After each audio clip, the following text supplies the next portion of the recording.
NCOC کا عید الاضحیٰ سے متعلق SOPs پر عمل درآمد کا جائزہ، صوبوں کو نماز عید اور قربانی سے متعلق SOPs پر عمل یقینی بنانے کی ہدایت۔ NCOC کا سندھ حکومت کے اضافی اقدامات پر اظہار اطمینان۔ اسد عمر نے کہا کل پاکستان میں ریکارڈ 6 لاکھ سے زیادہ افراد کو ویکسین لگائی گئی۔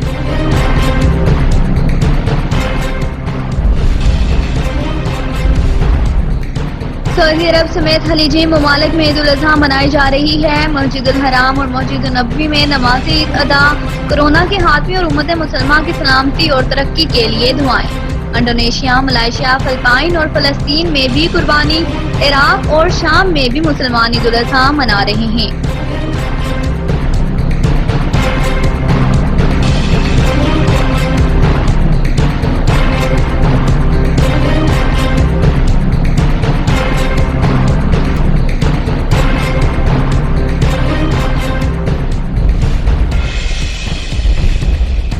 اسلام آباد میں بادلوں کے ڈیرے، مختلف علاقوں میں وقفے سے بارش، موسم خوشگوار ہو گیا۔ بادل برسنے سے شہر بے مثال کا قدرتی حسن نکھر گیا۔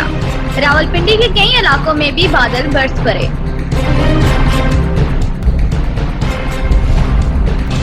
Army chief general Qamar Javed Bajwa سے چینی سفیر کی ملاقات۔ داسوبت حادثے میں چینی شہریوں کی ہلاکت پر اظہار افسوس۔